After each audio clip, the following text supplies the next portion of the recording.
Hello, today we're going to be seeing how the new Spira app for ChatGPT can really accelerate using Spira to generate test cases, risks, BDD scenarios, and tasks for a typical requirement. So let's start out by looking at a new requirement. We've got a new requirement for our system to log into a web application. So it's like a login page. So we click on this requirement. We've just created it. All it has is a name and the type feature.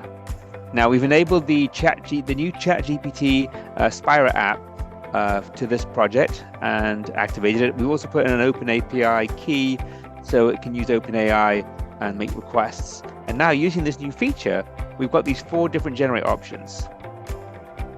We can generate test cases, generate tasks, BDD scenarios, or risks. So the first thing we'll do is let's generate some test cases for this typical feature. So we click the button, and it's making a call to OpenAI, which takes usually about 10 seconds. And when it comes back, it will either create the test cases, or it may, if the response back from ChatGPT doesn't match, it may give us a warning. Now, AI is fuzzy, so what it sends back may not always match the format we're expecting, so you can try it multiple times and it will work. In this case, it actually has generated some test cases. So look at that.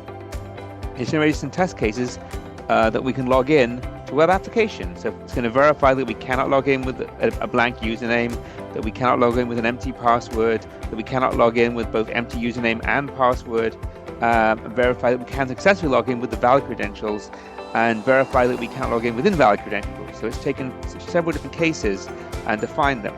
And if we click on one of those cases, it will define the step.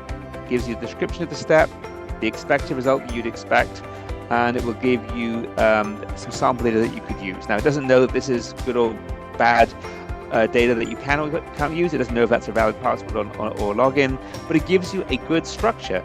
So we could take this as a human and then embellish this and augment this to put in better sample data. But it's a really great set of initial cases we would test for. So it's given us a great starting point. And that's really what AI is doing for us here. It's giving us a great starting point.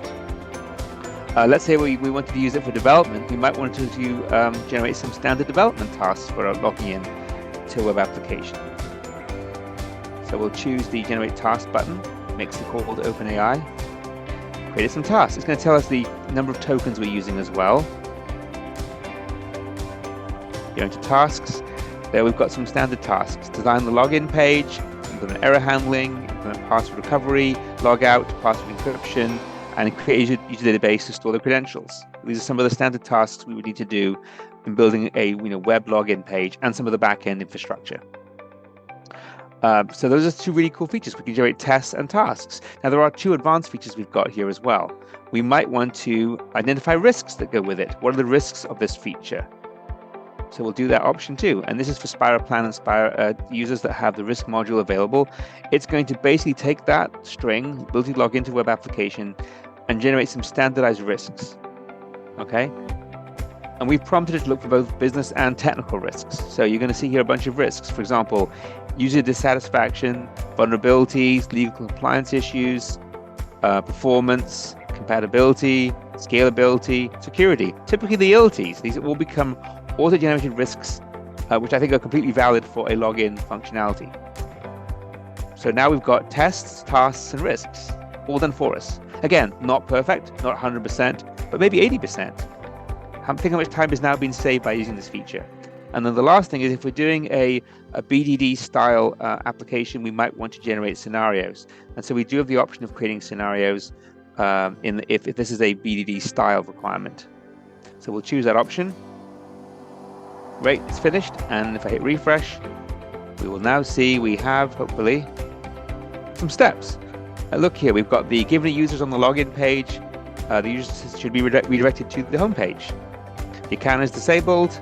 Given the users on the login page, and they enter credentials, then an error message will be displayed that they're logged out, or something like that. And if the account is locked, something similar. Lastly, if they are not logged out, the credentials are incorrect, make sure we handle that as well. So 4 different use cases that we want to account for. So we've used AI to basically generate for this one requirement. All we put into the system, remember, is the ability to log into the application, and it has generated some tests, some tasks, risks, and steps, BDD steps that we should use. And In the plugin that we have, you do have the option of changing the prompts, customizing, I should say, the prompts, and customizing the matching tools we're using to tune it to your needs. But out of the box, it already has given us pretty good data. So very excited about this new AI functionality that's going to be coming soon to Spira. Thanks for watching.